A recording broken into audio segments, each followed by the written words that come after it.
बंधने बंधने जीवाचे दूर होती बंधने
गीता त्रिवार बोलता गीता त्रिवार बोलता पाप जाय तत्वता मोक्ष जोडे गीतेचा महिमा बोलवे नावाचे बंधन जीवाचे दूर होते एक एक अक्षरे कोटी अश्वमेध फल हे प्रसिद्ध पुराणोक्त गीतेचा महिमा बोलवे नावाचे बंधन जीवाचे दूर होते एकचे तो श्लोक वाचल्या नेमे अंते परमधाम प्राप्त होय गीतेचा महिमा बोलवे नावाचे बंधन जीवाचे दूर होते नामा म्हणे गीता संपूर्ण वाचिता लाभ त्याचे आर्ता बोलवे ना गीतेचा महिमा बोलवे नावाचे बंधन जीवाचे दूर होते ग्रंथ प्रवेश मम वाच मिमां प्रसुप्तं संजीवयत्य खिल शक्तिधरस्पदामनां अन्यांश्च चरण श्रवणत्वगादिनी प्राणान् नमो भगवते पुरुषाय तुभ्यं पांडुरंगा करो प्रथम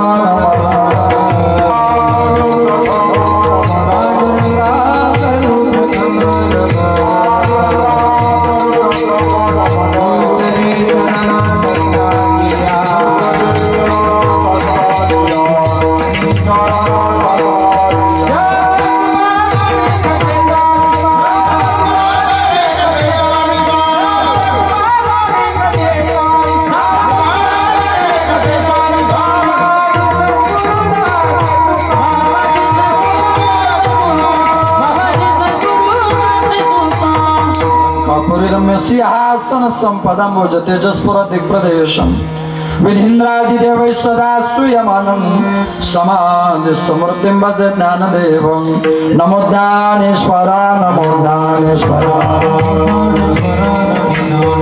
नमो ज्ञानेश्वरा नमो ज्ञानेश्वरा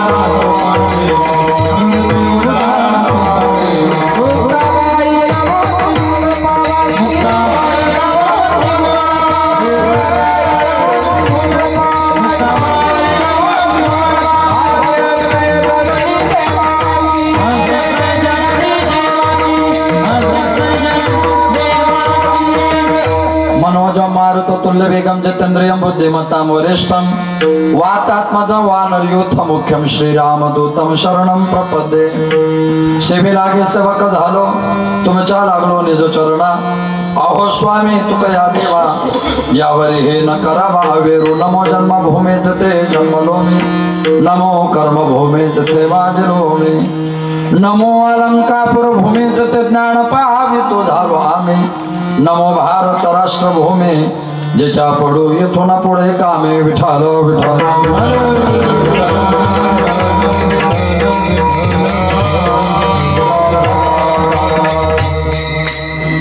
गीता गीता गीता त्रिवार बोलता पाप जाय तत्वता मोक्ष जोडे गीतेचा महिमा बोलवे नावाचे बंधन जीवाचे दूर होते प्रस्तुत प्राप्त प्रसंगी कीर्तन रूपे सेवे करता घेतलेला अभंग अक्षर ब्रह्म अव्यक्त ज्ञान अलौकिक काव्य तत्परता अलौकिक कार्य तत्परता सामर्थ्यता प्राप्त संत वैराग्य सविशन ज्ञाण्यांच्या राजे साधकांचं मायबाप युगांशी माऊली कवेल साम्राज्य चक्रवर्ती अलंकार निवासी माऊली महावैष्णव संत सम्राट ज्ञानोबराय माऊली महावैष्णव ज्ञानोबराय यांच्या सोबत ज्यांचं जीवन गेलं ज्ञानेशप्रिय साधू म्हणून ज्यांना समजतात अनंत कृपा घोषित आकारण करून आवाले रुक्मिणी प्राण संजीवन भगवान पंढरीश पांडुरंग परमात्म्याचे एकनिष्ठ भक्ती आणि भक्त शिरोमणी श्रीसंत नामदेव महाराज यांचा नैमित्तिक प्रकार नातेला अभंग आहे विठ्ठल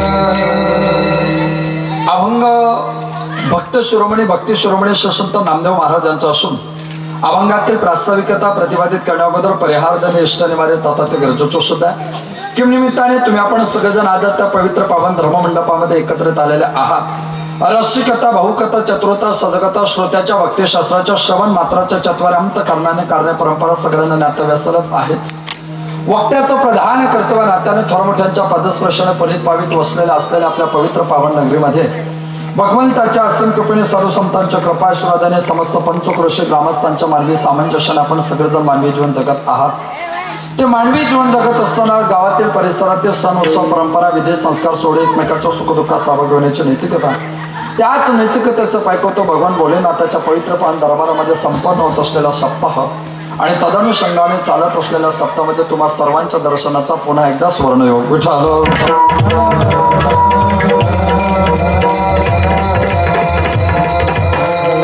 हॅलो हॅलो वरचे भोंगे कमी करा बंद केले चालते आता फक्त मंडपात बसल्या लोकांना आवाज आला पाहिजे बेस पण कमी करा कमी हॅलो भोंगे डायरेक्ट बंद केले तरी चालतील आता गावात कोणीच नाही हॅलो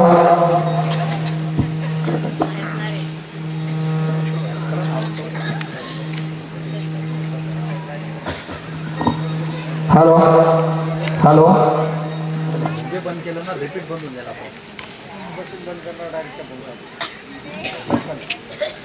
हॅलो हॅलो आता बेस पूर्ण कमी कर माझा करत नाही कमी टेन्शन हॅलो खरं मी थोडा आवाज कमी करा सगळ्यांनी एवढेच लोक आहेत त्यांचे कमी करत होतं त्यांना लागेल तर माझा कमी करा त्यांचा कमी करा त्यांचं करा विठाल विठाल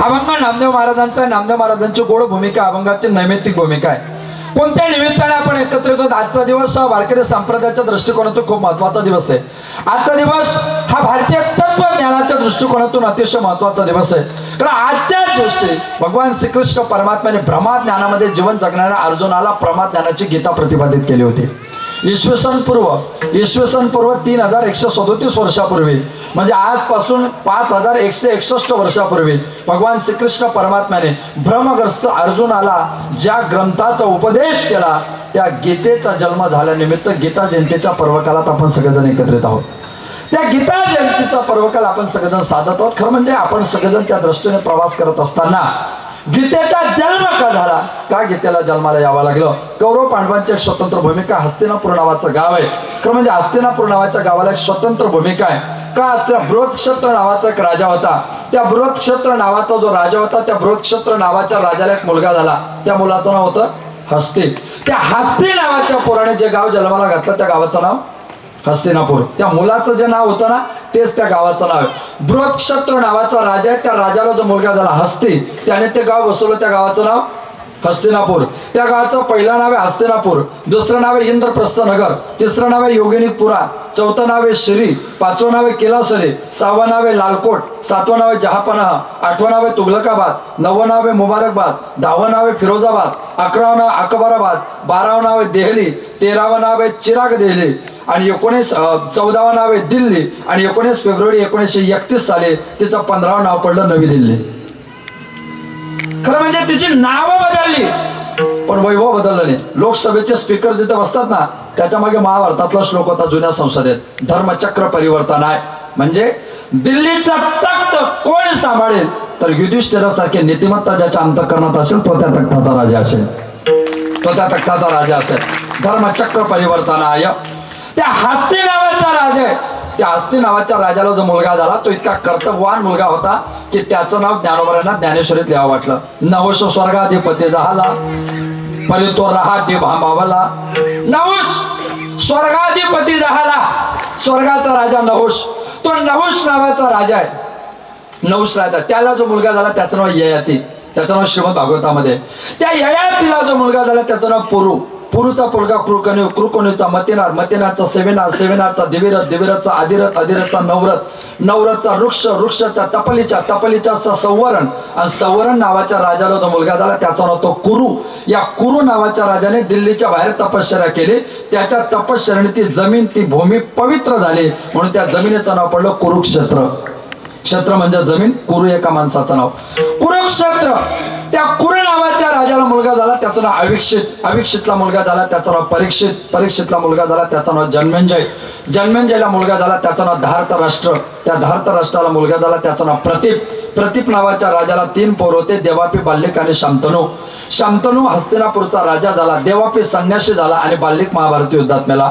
तो शांतनू नावाचा जो राजा आहे त्याची पत्नी सत्यव्रती, ते जे सत्यव्रत आहे ते सत्यवती. त्या सत्यवतीचं जीवन, त्याच्या सत्यवती सोबत त्याचं जीवन आहे.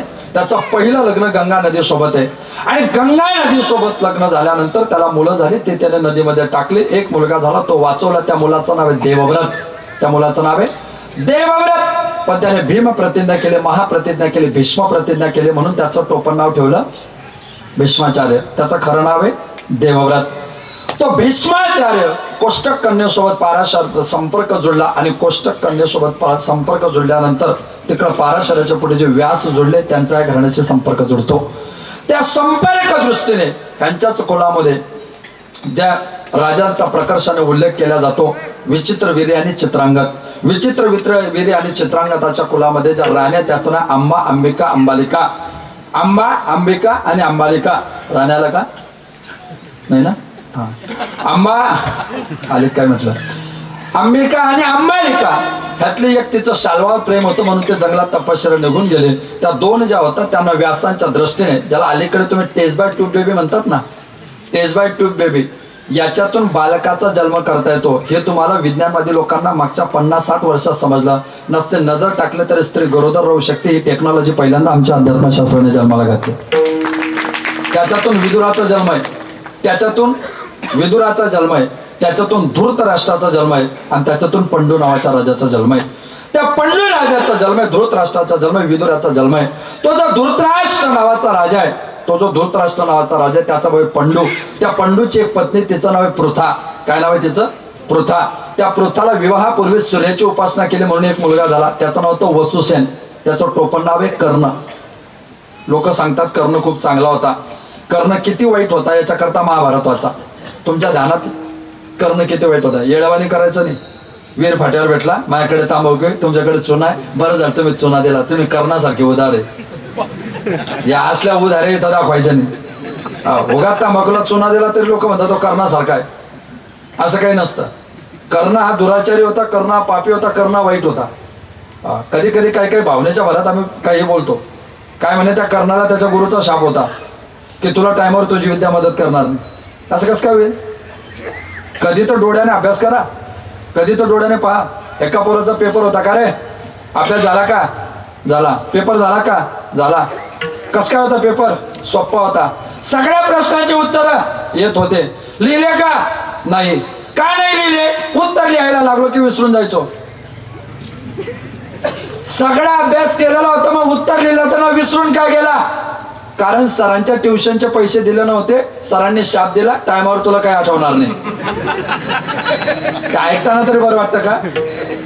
एकदा गुरुने विद्या शिकवली की टायमावर आठवणार नाही, चालेल का? कर्ण हा दुराचारी होता म्हणून त्याला त्याची विद्या मदत करत नव्हती.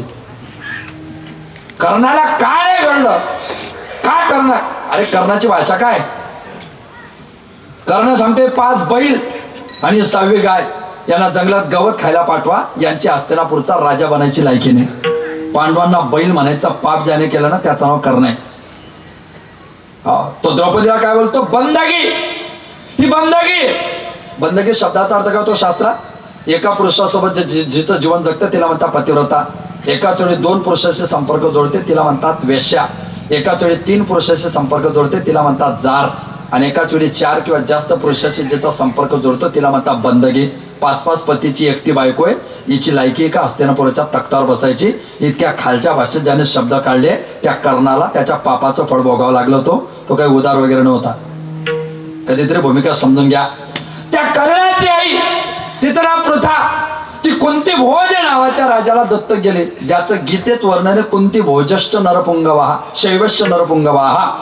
तो कुंती भोज नावाचा राजा, त्याची पोरगी ती दत्तक म्हणून गेली म्हणून त्याचं नाव पडलं कुंती भोजाला दत्तक केले म्हणून त्याचं नाव पडलं कुंती. ती कृष्णाचे सख्खे आते आहे. आणि मग तिला जो विवाह उत्तर काळात 3 पोरं झाली, धर्मराज, युधिष्ठिर, भीम आणि अर्जुन. धृतराष्ट्र नावाचा राजा आहे. त्या धृतराष्ट्राची पत्नी तिचं नाव आहे गांधारी. त्या गांधारीचं माहेर कुठलं आहे?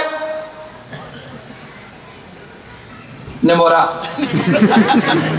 मग पटकन सांगायचा, मला माझ्या कीर्तनात एवढा गॅप चालत नाही, एवढा गॅप चालत नाही. माझी पद्धत एकदा चालू झालं की जय विठ्ठलपर्यंत मला कनेक्टिव्हिटी आणि कंटिन्युटी लागते.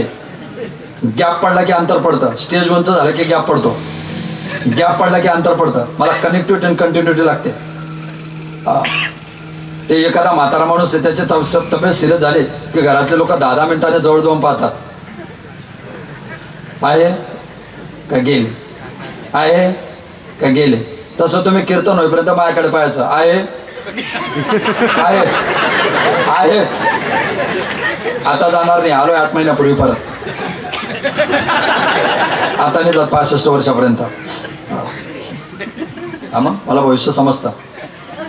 कोणाला समजून घ्यायचं असेल माझ्या फोनपेला पैसे टाका. उद्या आपल्याला ऑनलाईन पद्धतीने आपलं ज्योतिष सांगितलं जाईल. ऐका, त्या गांधार तेव्हाचा गांधार, गांधारचं झालं कंधार, कंधारचं झालं कंदाहार, कंदाहारचं झालं उपस्थान, उपस्थानचं झालं उपगिस्तान, उपगिस्तानचं झालं अफगाणिस्तान, आणि अफगाणिस्तानचं मागच्या 2-4 वर्षात झालं तालिबानी अफगाणिस्तान. म्हणजे गांधारीचं माहेर कुठलं आहे? अफगाणिस्तानचं. म्हणजे दुर्योधनाचे मामा कुठले? अफगाणिस्तानचे. म्हणजे याचे मामा इतके आगाऊ, बाचे कसे असते? मीन्स टेररिस्ट, आतंकवादी. जन्मस्थितून आतंकवादाचा. ती गांधारीची ती महान पतिव्रता आहे. बरं, धृतराष्ट्राला दिसतं का? दिसतं का धृतराष्ट्राला? नाही. गांधारीला दिसतं का? दिसतं. गांधारीला दिसतं, पण ती पाहते का? का? ज्याच्या सोबत मला जीवन जगायचंय तो माझा पती. महिला वर्ग जरा नीट ऐका. ज्याच्या सोबत मला जीवन जगायचंय तो माझा पती जर डोळ्याने जगत पाहू शकत नसेल तर मला सुद्धा जगत पाहण्याचा अधिकार नाही. म्हणून पाहण्याची ताकद असून सुद्धा आयुष्यभर डोळ्यावर पट्टी बांधून जिने आंधळेपणाने जीवन जगलं ती गांधारी कुठे? आणि नवऱ्याला बटाट्याची भाजी आवडत नाही तरी बळजबरीने करणारी आमच्या दादूची मम्मी कुठं?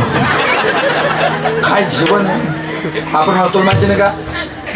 तुला माहिती नाही का मी बटाटे खात नाही? ते म्हणलं ताटात आहे, माझ्या डोक्यात पण आहे. तर तरी बायको सांगते डोक्यात असले तरी ते डोक्यात नाही असं समजून ताटातल्या पोटात घ्या. ज्यांना समजलं त्यांना धन्यवाद. बाकीच्या 11 नंतर आपण पुन्हा एकदा एक समोर बैठक बसून त्याच्यात अंदाज काढू. ऐका, पती पाहतोय मीही पाहणार नाही. आणि म्हणून त्याने सामर्थ्य लपवून ठेवलं, सामर्थ्य लपवून ठेवलं. तुम्ही पहा ना, तुम्ही पहा ना. आपल्याला कारल्याची भाजी आवडत नाही आणि बाईला आवडते. आपली हिंमत नाही ते नाही म्हणायला, आपल्याला एकच म्हणावं लागतं त्यांच्या आवडीने आवडी तरी ठीक आहे. तुला आवडतं ना, मग मलाही आवडतं. गांधारीचं वैशिष्ट्य. गांधारीचा भाऊ आहे शकुनी. खरं म्हणजे महाभारतामध्ये आहे ना शकुनी सुद्धा 99 भाऊ आहेत. म्हणजे शकुनी धरून 100 भाऊ आहेत. हे गांधारी ना हिला 100 पोरं झाली. सगळ्यात मोठा पोरगा दुर्योधन, 16 वर्षाचा झाला दुर्योधन. आणि मग ते पोरं मामाच्या गावाला जातात. दुर्योधन त्याच्या मामाच्या गावाला गेला. पूर्वी मामा लोक बाच्यांना बोलवायचे, अलीकडे बोलवत नाही विश्वास नसल्यामुळे.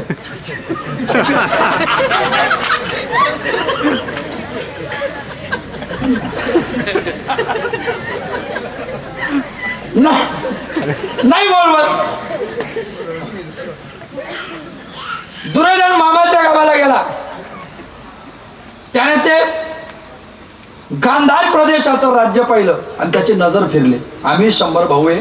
हस्तिनापूरचं दिल्लीचं राज्य तर आमचंच आहे, पण या मामाचं पण आम्ही हडप करणार आहे. त्याने 100चे 100 मामा घेतले आणि जेलमध्ये टाकले आणि तो तिथला राजा झाला वयाच्या 16व्या वर्षी. रोज त्याच्या मामांना तो 7-7, 8-8, 10-10 हरभरे फुटाने खायला द्यायचा. त्या 7-8, 8-8, 10-10 हरभऱ्याचे फुटाने खाल्ले पोराने आणि ते सगळे भाऊ असे बारीक पडले. कुपोषित बालक योजना सगळे बारीक पडले, एकदम बारीक पडले. शकुनी हुशार होता. तो म्हटला मी तुमच्या सगळ्यांमध्ये हुशार आहे, मी अपंग आहे, सगळ्यांपेक्षा हुशार आहे, असेही मरतोय तसेही मरतोच आहे. मग सगळ्यांनी मरण्यापेक्षा उद्यापासून तुमच्या वाटेवरचे 5-5, 7-7 हरभरे येत आहेत ना, ते मला खायला द्या.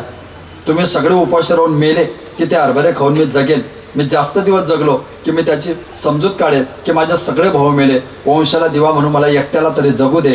मी जर त्याने मला जीवदान दिलं तर त्याच्यासोबत राहील, त्याची सेवा करेल, सेवा करता करता त्याची कामं करेल, कामं करता करता त्या दुर्योधनाचा विश्वास जिंकेल आणि एकदा पक्का विश्वास जिंकला की त्याला अशी सल्ला देईल की माझ्या डोळ्यासमोर जसे माझे 99 भाऊ त्याने मारले, त्याच्या डोळ्यासमोर त्याचे 99 भाऊ मारून दाखवेल. इथे ज्याचा जन्म त्याचं नाव महाभारत, त्याचं नाव महाभारत. का घडलं असं? शकुनी हा कधीच दुर्योधनाचा शुभचिंतक नव्हता. तुम्ही महाभारत मनापासून वाचा. आपल्याकडे माणसं वाचत नाही म्हणून वाचत नाही.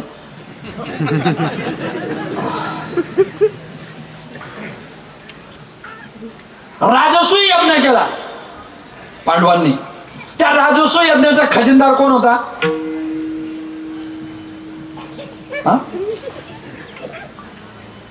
माहित नाही? जळकेकर महाराज. खजिनदार दुर्योधन. कृष्णाला सगळ्यांनी छडलं, अरे ह्याच्या आता हिशोब देऊ नको, हा अर्ध्यात यज्ञ बंद पाडेल. आर्थिक व्यवहार कोणाच्या हातात? ज्याने महाराजला मनापासून पाकिट भरलं पाहिजे.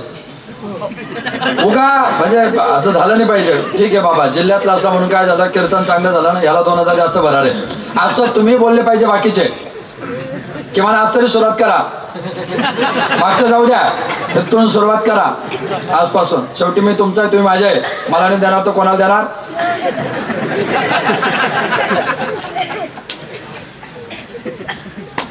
दुर्योधना, अरे घाबरू नको. दुर्योधनाचं भगवान श्रीकृष्ण घाबरू नको, त्याचा भाग्यांक मजबूत आहे, त्याची भाग्यरेषा मजबूत आहे. दुर्योधनाची भाग्यरेषा अशी होती, त्याच्या हातात जर पैसे दिले ना, त्याने 10 रुपये दान केले की 100 रुपये जमा व्हायचे. भाग्यवान लोकांचं लक्ष नसतं, जेवढा खर्च करतात त्याच्यापेक्षा जास्त जमा होतो. आणि ते यज्ञात बजेटच नसो ना. शेवटी दुर्योधन शकुनी जोड गेला. मामा म्हटलं का, आपल्याला यज्ञ बंद पाडायचंय आणि बंद पाडायचं, हात जास्त वाढत चाललाय. म्हणे दुर्योधना, तुझी भाग्यरेषा मजबूत आहे. म्हणे मग भाग्यरेषा मजबूत आहे, भाग्य मंदावलं पाहिजे. म्हणे मग भाग्य मंदावण्याचं लक्षण. आता महिला वर्ग नीट आहे का? तुम्ही लोक दिवा लावतात ना, लावतात ना? माणसं बाहेर लावतात. नाही नाही, अरे आपण दिवा लावतो की नाही घरात? बऱ्याच महिलांना एक घाण सवय असते, त्या दिवा लावताना ती वात असते ना, वात ती जर मागे झाली तर ती वात पुढे ढकलतात. कशाने? बोटाने. कोणत्या कोणत्या बोटाने? म्हणजे जे बोटने वर केलं त्या, ह्या बोटाने वात ढकलतात ना, हे बोट भाग्यरेषेचं असतं.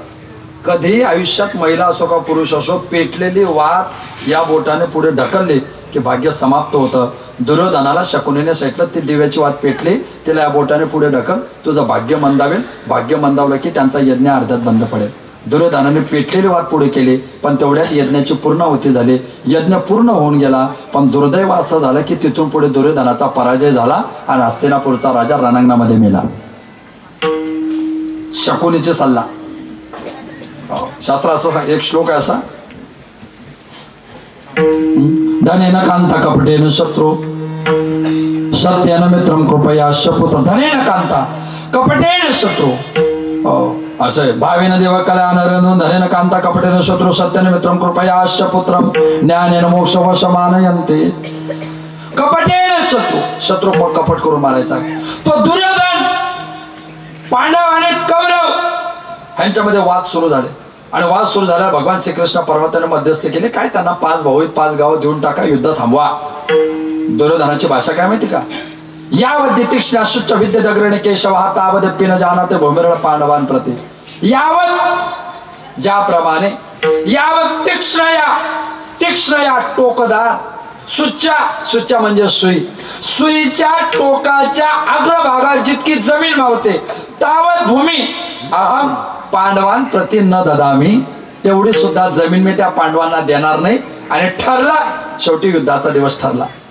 युद्ध जवळ आलं आणि युद्धाचा दिवस आल्यानंतर एका बाजूला कौरव, एका बाजूला पांडव. अर्जुनाने देवाला सांगितलं, सेन योरु भैर मध्ये रथम स्थापयमिच्युतः, हे अच्युता मम रथ सेनयो भैर मध्ये, माझा रथ दोन्ही सैन्याच्या मधोमध उभा कर. आणि रथ बरोबर सैन्याच्या मधोमध उभा केला आणि मध्यभागी रथ उभा केल्यानंतर अर्जुनाची समोर नजर केली. अर्जुना, देव सांगतात, अर्जुना काय देवा, स्ट्रेट लॉक डोंट मूव्ह, पुढे पहा.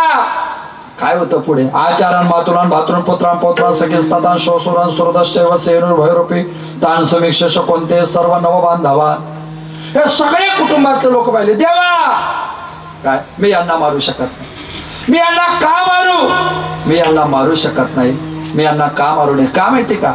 का मार? कोण येते हे सगळे? हे सगळे माझ्या घरातले, आणि माझ्या घरातल्या लोकांना मी माझ्या हाताने कसं मारू? अधर्माभि भवत कृष्णो प्रदूषन्ते कुल स्त्रियः स्त्रीषु दुष्टासु वार्ष्णेय जायते वर्ण संकरा अहोवत महत् पापम कर्तुम व्यवसिता वयम यद्राज्य सुख लोभेन हंतुम स्वजनम युध्यताः. देवा, अहोवत महत् पापम, हे माझे नातेवाईक आहे, कोणी काका आहे, कोणी पुत्र आहे, कोणी भाऊ आहे, कोणी गुरु आहे, आणि ह्यांना जर मी मारलं काय होईल? अहोबत महत् पापम, महत् पापम, मला महापाप लागेल. कोण म्हणतोय? अर्जुन. कोणाला म्हणतोय? देवाला. काय म्हणतोय? मला पाप लागेल. कोणत्या देवाला? ज्याच्या नावाने पाप जाता अर्जुन त्याला पापाच्या गोष्टी शिकवतो. याला म्हणता हमारी बिल्ली हमको म्याव. काय काय लोकांमध्ये मद्रात येऊ, ज्याचं चिंतन बसवलं त्याच्या समोर जसं तसं करता. त्याला काय जोक म्हणजे सोपं आहे का तेवढं बोलायला? तेवढी हिंमत लागते ना. अर्जुन देव म्हटला, वा रे वा, हमारी बिल्ली हमको म्याऊ. माझंच ऐकतो मला शिकवतोय का? चालेल दादा या, मी वाट पाहिजे. येतील ते 100%. त्या अर्जुनाची भूमिका आहे. घाबरला आहे तो. शहाणी लोक फार कमी बोलतात, जास्त बोलत नाही. शहाणी लोक फार कमी बोलतात, जास्त बोलत नाही. ओ शहाणे को एक बात और गधे को सारी रात. उपयोग नाही. एक विषय देव पहिल्या अध्यायात त्याच्याशी 47 श्लोकात बोललेच नाही. देव दुसऱ्या अध्यायात बोलले, क्लैप्यमास्मगम पार्थ नैतो तो युपपद्ध क्षुद्रम हृदय दुर्बलम त्यक्तो तिष्ठ परंतपहा. हे परंतपा अर्जुना, हे परम तपस्वी अर्जुने. क्लैप्य म्हणजे नपुंसक, क्लैप्य म्हणजे नामर्द, क्लैप्य म्हणजे षंड, क्लैप्य म्हणजे 10 क्लैप्य म्हणजे 10 - 4 = 6. क्लैप्य म्हणजे जे माणसाला साड्या नसतात = 6. याला म्हणतात क्लैप्य. क्लैप्य म्हणजे नपुंसक. अरे मर्द आहे तू, योद्धा आहे तू, आणि एखाद्या नपुंसकासारख्या गोष्टी करतो. घाबरलाय तू. आणि इथून कुत असतो आकाशमाला मिदम, इथून भगवान श्रीकृष्ण परमात्मा क्लैप्य मास्त मग पार्थ इथून सुरू झालं तर 15व्या अध्यायात इति गुह्यतम शास्त्र इथपर्यंत जिचा जन्म झाला त्या गीतेचा जन्म तिला गीता जयंती म्हणतात. 15व्या अध्यायात इति गुह्यतम श्लोक आहे. इथेच गीता संपते. बरं, तुम्ही जाणकार लोकांची गीता ऐकली ना, तर गीता 15व्या अध्यायात संपले, म्हणून तो पुरुषोत्तम योग आहे. मग 16वा 17वा अध्याय कसा करता सांगितला? विद्वानांच्या सभेत गीतेचा 16वा 17वा अध्याय परिशिष्ट अध्याय. परिशिष्ट म्हणजे काय? हे पोरांनो, उत्तरपत्रिका लिहा. सर काय उत्तरपत्रिका भरली की आपण सरांकडे काय घ्यायला जातो? चहा, सप्लिमेंटरी, पुरवणी. त्या दादाने बरोबर सांगितलं, पुरवणी घ्या. सर मला पुरवणी द्या. का पुरवण्याची गरज पडली? उत्तर पत्रिका पूर्ण झाली पण प्रश्नांचे काही ठराविक प्रश्नांचे उत्तर शिल्लक राहिले, म्हणून आम्ही सरांकडून जशी पुरवणी घेतो तसं इति गुह्यतमम शास्त्र सगळं सांगून झालं, पण तरी काही विषय शिल्लक राहिले. त्याच्याकरता उरलेले 3 अध्याय जोडले, त्याला म्हणतात वेदांत. वारकऱ्यांच्या परिपक्व शास्त्रीय परिभाषेमध्ये त्याला म्हणतात परिशिष्ट प्रकरण. त्या परिशिष्ट प्रकरणातून ते गीता तुमच्या माझ्या पुढे जन्माला आली. अरे लोक माणसाची जयंती करतात, यात काय नवले. हे बघा, मी जिवंत आहे तोपर्यंत माझा वाढदिवस आहे, तुम्ही जिवंत आहे तोपर्यंत तुमचा वाढदिवस आहे. आपण मेल्यानंतर आपल्या आठवणीत कोण आपली जयंती करेल? आपण मेल्यानंतर आपली पुण्यतिथी करेल कोणी शासू देईल का? अरे आम्ही करोडोची प्रॉपर्टी ज्या पोरांकरता जमा करून ठेवली ना, करोडोचे. माझा तर विश्वासच नाही लोकांवर. लोक म्हणतात फक्त हे शेवटी कोणासाठी कमवतोय मी? पोरांसाठी. कोणासाठी कमवतोय? तुमच्यासाठी. कोणासाठी कमवतोय? तुमच्यासाठी. माझा कोणत्याच बापावर भरोसा नाही. हे दडदडीत खोटं बोलतात की मी पोरांसाठी कमवतोय. फक्त उद्या आहे ना, उद्या GR ने उद्या वरतून की इथून पुढे मरणाऱ्याला त्याच्या नावावर इथून जेवढी प्रॉपर्टी आहे तेवढी वर आणता येईल. किती जण ठेवते पोरांकरता? ते म्हणतील भाऊ याला इथं ठेवून तिथं का नवीन कमवू? हे नसतंय ना, नेता येत नाही म्हणून म्हणावं लागतं की तुझ्या करताय. ज्या दिवशी नेता येईल ना त्या दिवशी माणूस पोटच्या पोराला सुद्धा विसरून जाईल, इतका स्वार्थी माणूस. करता काय तुम्ही असं गणित? समजून नाही घेतो आपण लोक. माझा तर दावा आहे, दावा. जे लोक ह्याच्यावर गर्व करतात ना शरीरावर, माझे 5 वाक्य तुमचा पोरगा म्हणून ऐका. एक, काय झालं? ते बाहेर कोण आहे? त्यांना मला थोडं जोरात बोला म्हणा, ऐकून येते. त्यांना मंत्रिमंडळ झालं वाटतं, त्यांना माहिती पडलं वाटतं. हा मग काहीतरी एवढी याच्यापेक्षा महत्वाची चर्चा झाली तिथं काहीतरी. ऐका, एक, हे शरीर कधीच कायमस्वरूपी कोणाला साथ देत नाही. दादा ज्यांचं वयास 50 वर्ष आहे ना त्यांना विचारा 25व्या वर्षाच्या शरीरात किती ताकद होती. ज्यांचं वयास 75 आहे ना त्यांना विचारा 50व्या वर्षाच्या शरीरामध्ये किती रग होती, किती धग होती, किती उन्मत्तपणा होता.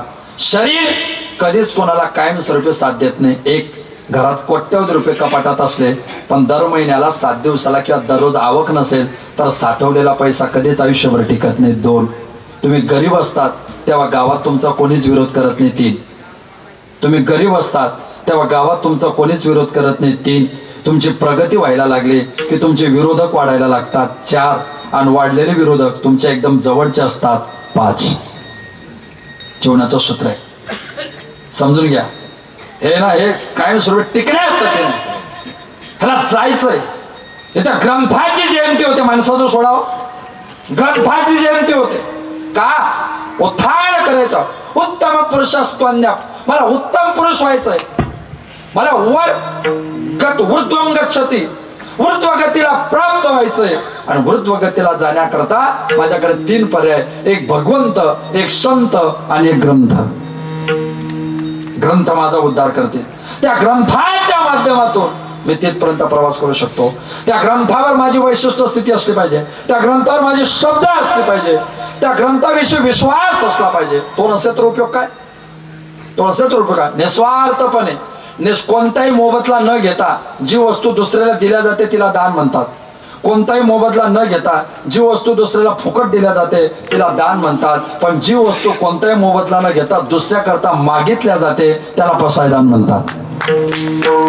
पसायदानाची व्याख्या हे निस्वार्थपणे मागितलंय. काय नारबरांची भाषा? आता मोरात्मके देवे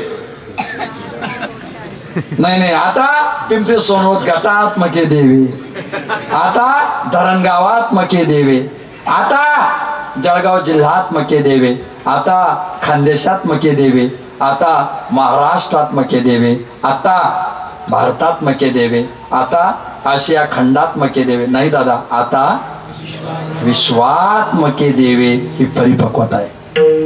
काय पाहिजे? येणे वागेत न तो शाय. ही जी वाणी ना ही पवित्र असली पाहिजे. बरं, हिचं एक वैशिष्ट्य आहे, नामोच्चार करणारे लोक परमार्थात परिपक्व नसतात. फार जबाबदारीने बोलतोय. नामोच्चार करणारे लोक परमार्थात परिपक्व नसतात, नामस्मरण करणारे लोक परिपक्व असतात. तोंडातून जे नाव येतं ना त्याला नामोच्चार म्हणतात. राम, कृष्ण, हरी, विठ्ठल, केशवा हा नामोच्चार आहे. नामस्मरण म्हणजे काय? ज्याचं नाव तोंडात घेतलं त्याचा चेहरा डोळ्यासमोर आला पाहिजे, रूप डोळ्यासमोर आला पाहिजे, त्याला स्मरण म्हणतात. ओठात नाम, वाणीत नाम आणि डोळ्यासमोर स्वरूप येतं त्याला स्मरण म्हणतात. आणि येतं बरं, ज्याचं नाव घेतलं ती वस्तू डोळ्यासमोर येते, फक्त तेवढी एकाग्रता पाहिजे. आता मी बोलतो तुमच्या डोळ्यासमोर येईल, 100% मी बोलतो, तुम्ही पटकन सांगायचं आली म्हणून. काजू आले का? कसा असतो? हा, बदाम, पिस्ता, जर्दाळू, अंजीर, मनुके, माया, ब्रह्म, जहर लक्षणा, अजहर लक्षणा, जादाजद लक्षणा, भागत त्याग लक्षणा। जिस नंबर को आप डायल करना चाहते हो वो भी कवरेज देने के बाद, कृपया कीर्तन होने के बाद और काला खाने के बाद संपर्क कीजिए, रेंज में आने की संभावना है।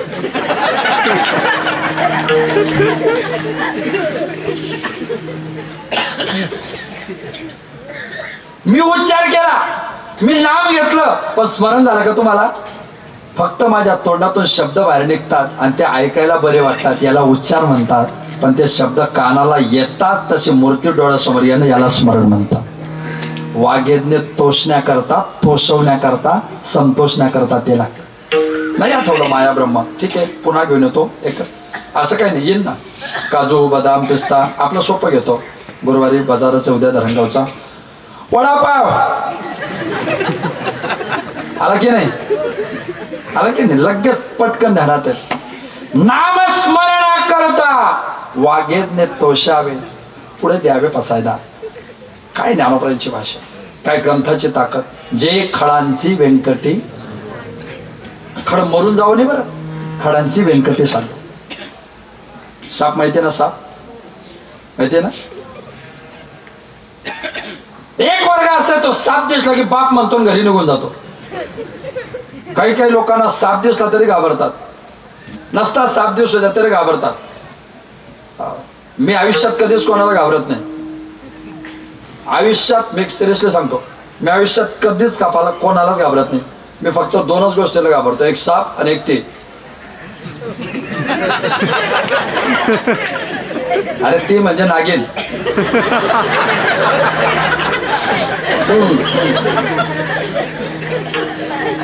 ज्यांना समजलं त्यांना धन्यवाद, बाकीचे फिर मिलेंगे ब्रेक के बाद।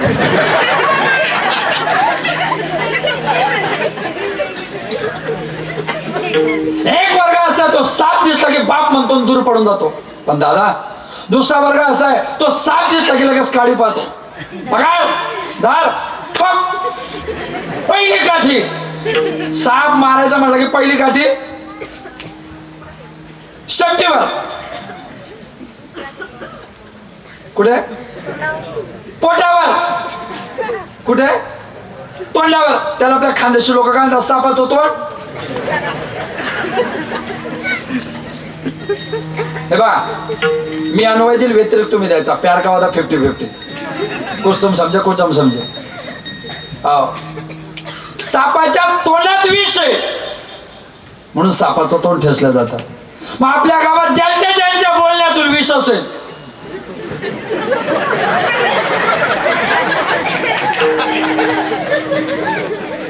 बोला। मौन का हो धरले तुम्ही, सांगा पांडुरंगा, आता का बोलत नाही? बोला ना। एक वर्ग साप दिसला की पडून जातो, दुसरा वर्ग साप दिसला की मारतो। असा एक वर्ग आहे दादा जगात, तो साप दिसला की त्याला पकडतो, त्या सापाचे विषारी दात पाडून घेतो आणि उरलेला साप आपल्या फायदा करता वापरून घेतो।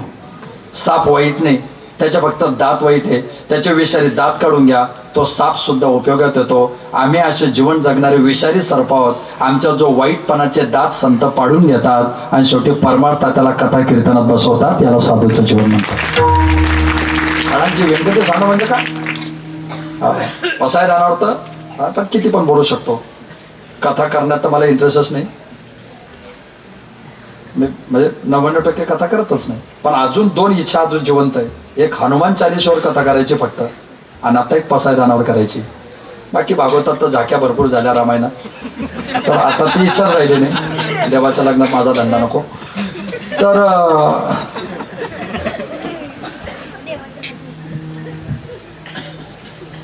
पसायदानामध्ये एक 8व्या क्रमांकाची उभी, पसायदानात 8व्या क्रमांकाची उभी। कुठे? पसायदानात। कितव्या क्रमांकाची? 8व्या क्रमांकाची। कोणती? नाही ठीक आहे, मी तुम्हाला विचारत नाही, तुम्ही बांगलादेशच्या बॉर्डरवरून आले डायरेक्ट, तुम्हाला कशाला पासायला माहिती राहील.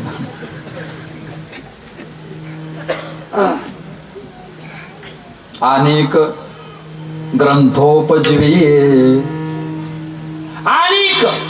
अनेक शब्द केव्हा येतो? अनेक शब्द सकाळ स्नान झालं आणि गडबडीत आम्ही घराच्या बाहेर निघतो, तेवढ्यात बाई म्हणते थांबा, कुठे चालले? कुठं चाललं म्हणजे गावात चाललो. नंतर जा, किराणा संपला, किराणा आणा आधी. गुरुवार या धरणगावचा बाजार आहे, लगेच घेऊन होतो, यादी आण. तुम्हीच लिहा. मी लिहायला सुरुवात केली. मग तिने सांगितलं नवऱ्याला, लिहा साखर 10 किलो, चहा पावडर 1 किलो, बगर 2 किलो, साबुदाणा 2 किलो, शेंगदाणे 2 किलो. किराणा वारकऱ्याच्या घरचा आहे हो का, नाही तर बुधवार रविवारवाल्यांच्या घरात मसालेच जास्त येतात. त्यांच्या घरच्या भाज्यांना मसाले भरते, स्वयंपाक करणारी अक्का कठीण आहे. डब्याच्या डबे मसाला आणि चव नाही कशाला, अशी परिस्थिती आहे.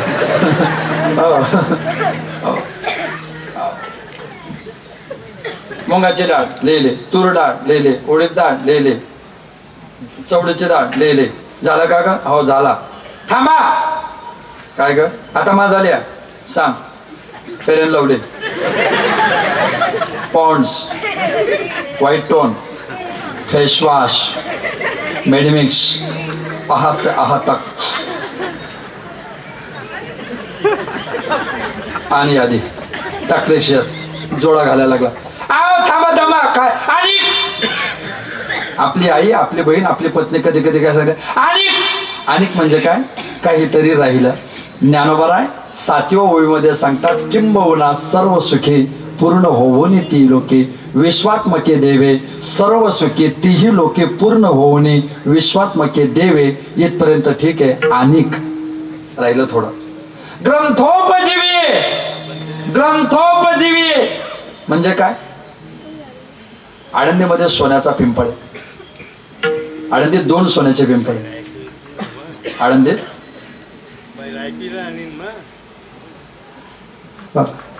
मध्ये या ना, देताना थोडा आवाज. हा मग ठीक आहे ना, दर होत्यांना आपल्याला न्यायला चालेल मग. आणि ग्रंथोपजीवी.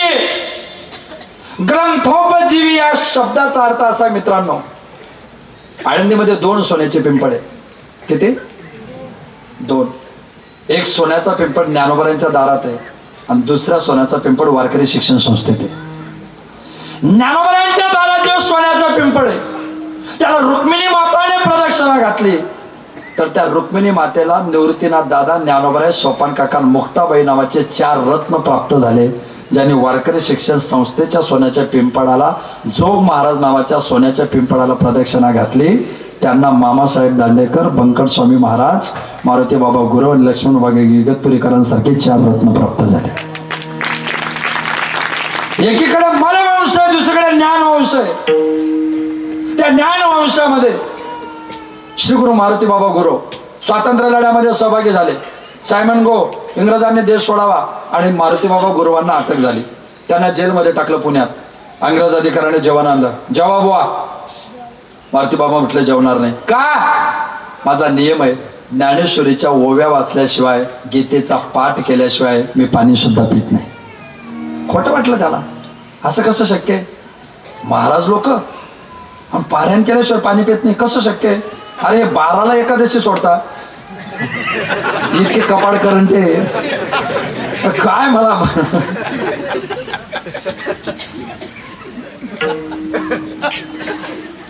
सोडतात की नाही? काय खरं बोला. दिवसाचे 3 प्रकार. सूर्योदयापासून सूर्यास्तापर्यंत ज्योतिषशास्त्राचा दिवस असतो.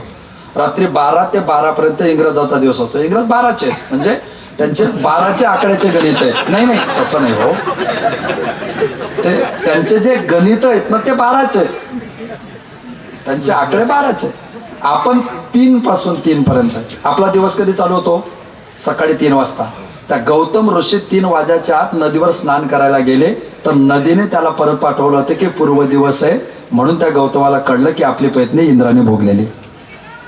हे वैशिष्ट्य आहे. आपल्याकडे 3 वाजता एकादशी 3 वाजता संपते किंवा 3ला दुसरा दिवस चालू होतो, अशी पद्धती. दुसरा दिवस मारुती बाबा गुरु उपाशी, तिसरा दिवस बाबा उपाशी. शेवटी त्या इंग्रज अधिकाऱ्याला सद्बुद्धी आली म्हणण्यापेक्षा माझ्या ज्ञानोबांनी सद्बुद्धी दिली. ज्ञानोबाने सद्बुद्धी दिली. त्याने आपला कर्मचारी आळंदीत पाठवला. त्याने ज्ञानेश्वरी आणली. बाबांनी ज्ञानेश्वरीचं पारायण केलं आणि नंतर जेवणाला सुरुवात केली. ज्ञानोबरांची भूमिका काय माहिती का ग्रंथाच्या संबंधाने? जोपर्यंत शरीर जिवंत आहे ना, याची उपजीविका चालते ना, ती उपजीविका अन्नावर चालली नाही तर चालेल, पण गाथा ज्ञानेश्वरी गीता वाचल्याशिवाय माझा संसार चालू नये. अनेक ग्रंथोपजीवी, त्याला म्हणतात ग्रंथावर जीवन जगणे. नंतर ते आमच्या लोकांना जड झालं. आम्हाला काही शक्य होत नव्हतं. मग आम्ही आमच्या सोयीने अर्थ लावले. हे पहा, कथेला खाली हाताने यायचं नाही. प्रत्येकाने दक्षिणा आणायची, ती ग्रंथावर ठेवायची आणि ती दक्षिणा महाराजने त्याच्या घराकरता वापरायची. अनेक ग्रंथ उपजीवी. समजतंय ना? हा, बरं. खरं म्हणजे ग्रंथाचा पैसा आपल्या वैयक्तिक स्वार्थासाठी येऊ नये. आम्ही कधी आणला पण नाही. तर त्याची भूमिका आहे, त्या भूमिकेतून आपण जीवन जगलो पाहिजे. ग्रंथाचं वैशिष्ट्य हे. आणि अशा ग्रंथाचं वैशिष्ट्य आमच्याकडे दिलं जातं. त्या ग्रंथामध्ये काही प्रस्थानत्रयीचे ग्रंथ आहे, वारकऱ्यांची प्रस्थानत्रयी, पुराणाची प्रस्थानत्रयी आणि वेदांताची प्रस्थानत्रयी. वारकऱ्यांची प्रस्थानत्रयी ग्रंथराज ज्ञानेश्वरी, जगद्गुरु तुकोबरांचा गाथा आणि माझ्या एकनाथ महाराजांचा भागवत ही वारकऱ्यांची प्रस्थानत्रयी. श्रीमद भागवत महापुराण, रामायण आणि महाभारत ही पौराणिकाची प्रस्थानत्रयी. वेदा उपनिषद, ब्रह्मसूत्र आणि श्रीमद भगवद्गीता ही वेदांताची प्रस्थानत्रयी. त्याच्यामध्ये भगवद्गीता, ब्रह्मसूत्र आणि उपनिषद या दोन्हींच्या मध्ये श्रीमद भगवद्गीता आहे. या श्रीमद भगवद्गीता भगवान श्रीकृष्ण परमात्म्याने अर्जुनाला सांगितलेला अतिशय छोटासा सूत्रसार ग्रंथ आहे. आणि त्या सूत्रसार ग्रंथाचे प्रणेते नमस्तुते व्यास विशाल बुद्ध फुल्लारविंद यतपत्र नेत्रयेन त्वया भारत तैलपूर्ण प्रज्वालितो ज्ञानमय प्रदीपाः. ज्यांच्याविषयी ज्ञानोबा सांगतात व्यासाचा मागोवा घेतो का भाष्यकारा ते वाट पुसितो. आणि ते ज्ञानोबा आपला सिद्धांत शंकराचार्याने विचारतात, शंकराचार्याने व्यासांना विचारतात आणि ते व्यास ज्या ग्रंथाचा जन्म देतात त्याचं नाव आहे गीता. आणि त्या गीतेचं नसतं नामस्मरण केलं तर आम्हाला आजच्या दिवशी काय फळ प्राप्त होतं? गीता गीता गीता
गीता गीता गीता त्रिवार बोलता पाप जाय तत्वता मोक्ष जोडे. ग्रंथाला ताकद आहे, ग्रंथाची शक्ती, गाथ्याला ताकद आहे, ज्ञानेश्वरीला ताकद आहे, गीतेला ताकद आहे. पण ग्रंथाचं महात्म्य कळायला पाहिजे की या ग्रंथाचं ताकद काय आहे. गीतेची एक स्वतंत्र ताकद आहे. गीतेमध्ये 4 गोष्टी आहेत: धर्म, कर्म, श्रद्धा आणि नीती. धर्म, कर्म, श्रद्धा आणि नीती म्हणून गीतेची सुरुवात धर्मक्षेत्र आहे आणि गीतेचा शेवट ध्रुवा नीतिर्मतिर्ममः. धर्माने शेवट करा, नीतीने शेवट करा. कर्म आणि तुमच्या जीवनातली श्रद्धा टिकून राहील. श्रद्धा आणि कर्म टिकवायचं आहे ना, धर्म आणि नीती तुमची जागृत राहिली पाहिजे. ग्रंथाचं वैशिष्ट्य आहे, आम्ही आळंदीत शिकायचो. आळंदीत शिकताना एकाच खोलीमध्ये 10-12 पोरं राहायचो. आमच्यामध्ये एक आगाऊ होता, ते असतातच. पण तो इतका आगाऊ होता, कोणाचं नाव घ्यायचा. घरून जर लाडू पाठवले ना, तो चोरून घ्यायचा. आपण शर्ट इस्त्री करून ठेवायचं, त्याने परस्पर घालून घ्यायचं. त्याला ते सवयच होते आगाऊपणा करायची. आम्ही सगळे कंटाळलो की मग सगळ्यांनी ठरवलं याला धडा शिकवायचा. म्हणजे मग त्याची खोलीत एंट्री झाली की सगळे मिळून त्याला मारायचा. आणि जशी त्याची एंट्री झाली, एकाने चादर काढली, चादर त्याच्या डोक्यावर टाकली आणि बाकीच्याने सगळ्यांनी मिळून त्याला वाजवला. आणि मग ती चादर काढल्यानंतर त्याचा चेहरा पडला. पावला प्रसाद आता विठोने जावे. मार खाल्यानंतर झोपण्याच्या तयारीत झाला तो. आणि झोपण्याच्या तयारीत मला मारता, मला सगळे मिळून मला मारता. आणि हिम्मत असेल एक या. तर म्हणलं येड्यावाने काय करतो, तुझे 3 होते, आमचे 3 होते. असं थोडी आहे. ज्याच्यात हिंमत तो टिकला. हिंमत असेल तर एक या, मला काय मारता, चाल मारलं तुला. त्याने ती वडकटी काढली, बाहेर झोपायला गेला. ओट्यावर झोपला. रात्री 10 वाजले, 10:30, 11:45, 11, 11:15, 11:30, 11:45, 12, 12:15. तिथं जवळ तुळशी वृंदावन होतं. रोज त्या तुळशीला पाणी टाकलं जायचं. वॉटर पर्क्युलेशन झालं होतं. तो ओटा मातीचा होता. त्या ओट्यामध्ये बऱ्यापैकी गारवा थंडावा होता. तो रात्री तिथं झोपला. रात्री 12:15 वाजता बरोबर तिथं विंचू आला. विंचवाने त्याचा गोरोगोर हात पाहिला आणि त्याला रिक्वेस्ट टाकली, पप्पी दे. आपलं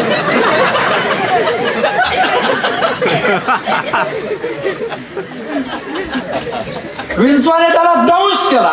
आता विंचू चावल्यानंतर किती आनंद होतो. ज्यांना चावला असेल आपण त्यांचा स्टेजवर उद्या सत्कार करू, आज नको. चांगली गवळण पण करू उद्या. तर त्याला दंश आला, दंश ओरडला. आम्ही सगळ्यांना दरवाजा काय झालं विंचू चावला. काही काळजी करू, आपण जिथं राहतो त्याच्या 3ऱ्या गल्लीत एक मांत्रिक राहतो, ते विंचवाचं विष उतरवणार आहे. 12:30 वाजता तिथं नेलं. त्या आजोबाने दरवाजा उघडला. 70-75 वर्षाचा म्हातारा. काय झालं, काय नाही, विंचू चावलाय. रानामध्ये आणला. खुंटीवर एक पिशवी टांगलेली होती, त्याने पिशवी उतरवली. त्यात काही राख होती. तिथं त्याच्या त्या जखमेला राख लावली, त्याच्या कपाळाला राख लावली. त्याने कोणता तरी तो श्लोक म्हटला. हे विंचू आणि सर्प उतरवणारे जे लोक असतात ना, यांचे मंत्र आपल्याला समजत नाही. यात नवल नाही, शक्यतो ते त्यांनाही समजत नाही. कसे आमचे महाराज लोक नमनात जे श्लोक म्हणतात त्याचा अर्थ यांना माहिती नसतात. तसे ते म्हणतात, हेच उपकार आहे आपल्यावर.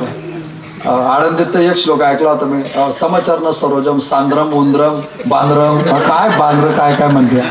अरे तुला येत नाही, कशाला आगाऊपणा करतो रे. संस्कृत येत नाही, मराठी म्हणणार काय करार आहे का. संस्कृत बोललं पाहिजे. त्यांनी श्लोक म्हटला आणि त्याचं विष उतरलो. तेवढं घरी घेऊन जा, त्याला फरक पडेल. रिवाइंड माइंड रिकामा डोकं सैतानाचं घर. माझा मेंदूच काम करत नव्हता. असं कसं काय होऊ शकतं. एक मंत्र म्हटला आणि राख लावली की लगेच विष उतरेल. सकाळ झाली, स्नान झालं. मी पुन्हा त्यांना भेटायला गेलो. 75-80 वर्षाचे म्हातारे आजोबा. काय ताकद आहे बाबा तुमची हो. नसता एक श्लोक म्हटला तर त्याचं विष उतरलं. असं म्हटलं की लोक फोकसमध्ये येतात. हा मग आपल्याशिवाय कोण आहे. तुम्ही नसता कीर्तन झाल्यावर कीर्तन करायच्या जवळ 10 जण आहे आणि एवढं म्हणा असं कीर्तन ऐकलंच नाही. कीर्तन करलं की हा आपला दर्जाच तसा. तसं काही नाही, तुझं तेवढंच पाठ आहे. तर म्हणून मला असे अचानक भयानक लांबून आलेले कीर्तनकार एक एक कीर्तन करतात ना, तिथं परीक्षा होत नाही. एका परिसरामध्ये 50-50 कीर्तनं करा, ती परीक्षा आहे. बाहेरून तर कोणी करेल. ही जी विशिष्टता आहे, त्या विशिष्टतेमध्ये ती प्रक्रिया त्याने जाणली. मला म्हटलं असं कसं होऊ शकतं. नसतं. तुम्ही मंत्र म्हटला आणि लगेच विष उतरलं, मग आपली ताकदच तशी. म्हटलं मग ठीक आहे ना. माझं वय 20 वर्षाच्या आत आहे तेव्हा. तुमचं वय 70-75च्या पुढे. वय झालेलं आहे, म्हातारा माणूस कधी जाऊ शकतो. मग एवढे चांगले मंत्र तुमच्यासोबत जाण्यापेक्षा मला शिकवा ना. त्याने माझ्याकडे रागान बोला, हो तुला शिकवल्यावर मला कोण डिमांड देईन. काय माणसाच्या समाधानाच्या व्याख्या लक्षात घ्या की तुला शिकवल्यावर मला कोण डिमांड ही किंमत आहे का? माणसं छोट्या छोट्या गोष्टीमध्ये सुखी होता, माणसं छोट्या छोट्या गोष्टीमध्ये दुखी होता. नसती लाईट जाऊ द्या, मुराची लाईट 1 मिनिट लाईट गेली ना अर्धी गली गलीत येते. मग गलीतून काय पाहतात ते? आपलीच गेली का सगळ्यांची गेली? लाईट गेली याचं वाईट नाही, सगळ्यांची गेली का याचं समाधान आहे. आणि मग सगळ्यांची लाईट गेली याची खात्री झाली की पायऱ्या चढता चढता तो बायकोला म्हणतो बॅटरी लाव, सगळ्यांचीच गेली. आणि सगळ्या गलीची आणि आपलीच गेलेली. मग आपण काय आमची कस काय गेली, कस काय गेली आमची लाईट, कस काय गेली आमची लाईट? लाव वायरमनला फोन. का वायरमन, आमची लाईट कस काय गेली? वायरमन म्हणे आकडा दिला असेल.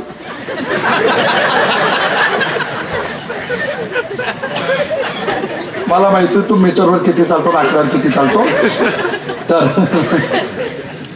सुख दुःखाच्या व्याख्या छोट्या छोट्या आमच्या. लाईट जाण्याचं दुःख नाही, आमची जाता कामा नाही. छोट्या छोट्या व्याख्या एखाद्याला समाधानाची. म्हटलं शिकवा ना बाबा, ते म्हटलं नाही. मी खरं सांगतो, त्या दिवशी माझ्या डोळ्यात पाणी आलं. मला पहिल्यांदा संत वाङ्मय समजलं त्या दिवशी. विंचू चावतो ना, विंचू चावला की त्याचं दुःख किती वर्ष राहतं, किती महिने, किती सप्ताह, 1 दिवस. बरं ते दुःख 1 दिवस राहतं. एकदा गेलं की परत कधी येतं? परत माघारी येत नाही. परत कधीच येत नाही. मग दादा, ज्या विंचू चावल्यानंतर जे दुःख होतं ते दुःख एकदा गेलं की पुन्हा कधीच येत नाही.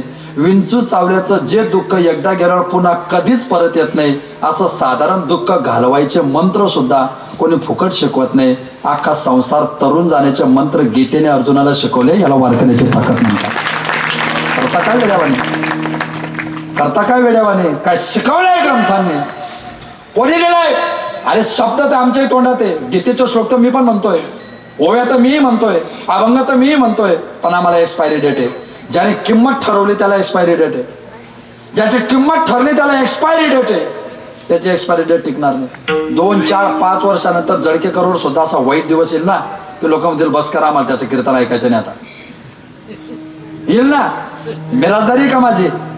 एक दिवस असा येईल की लोक एक दिवस, मी ओव्यास सांगतोय ना, मी श्लोक सांगतोय ना, मी अभंगावरच बोलतोय ना, तरी लोकांना एक दिवस माझं कीर्तन ऐकू वाटणार नाही. का? ज्याची किंमत ठरली ना त्याची एक्सपायरी डेट आहे. ज्याची किंमत ठरली ना त्याची एक्सपायरी डेट आहे. आम्ही कीर्तनाची किंमत ठरवली ना, आम्हाला एक्सपायरी डेट आहे. ज्ञानेश्वरीला 700 वर्ष झाले, गीतेला 5161 वर्ष झाले, आजही जिवंत आहे, कारण किंमत ठरलेली नाही. काय गीता करता माहिती का? एक्सपायरी डेट का नाही वाङ्मयाला? अरे आम्हाला एक्सपायरी डेट हो, आज ना उद्या, उद्या ना परवा लोक आम्हाला कंटाळणार आहे. लोक गीतेला कंटाळताय का? कंटाळताय? गीतेवर किती लोकांनी टीका केल्या. पहिले शंकराचार्य थोर, दुसरे रामानुजाचार्य थोर, मध्व वल्लभ, त्यानंतर भाष्यकार झाले, 5वी ज्ञानेश्वर माऊली, भावार्थ दीपिका टीका केली, जे मस्तकी धारण केल्या उद्या मोक्ष जनाने. ज्ञानेश्वरांनंतर 1-2 झाले टीकाकार, परित्यान आले सर ज्ञानेश्वराचे. गीतेचा अर्थ कर्मपर, लावी बाळ गंगाधर, त्या टिळकाचा अधिकार वाहना आम्ही समर्थ नसे. वाक्चातुर्य जायचे, बृहस्पतीच्या समान साचे, दावेदानाने इंग्रजांचे पाहून जायच्या लकाला. कृती करून मिळवले ज्याने लोकमान्य पदवी होले, ती नव्हती त्यांना कोणी दिले, ऐसा होता बहादर. कोणी लावली कर्मपर, कोणी लावली अकर्मपर, त्या एकाच गीतेचे सिद्धांत पर. हाय त्या गीतेचं वैभव. शंकराचार्य, रामानुजाचार्य, मध्वाचार्य, वल्लभाचार्य, ज्ञानोबा आहे. लोकमान्य टिळकांचं गीता रहस्य वाचा, अंगावर काट येतात. भावार्थ दीपिका आपलं द्यायची काय, यथार्थ दीपिका वामन पंडिताची, विनोबा भावेंची गीताई. काय वैशिष्ट्य आहे?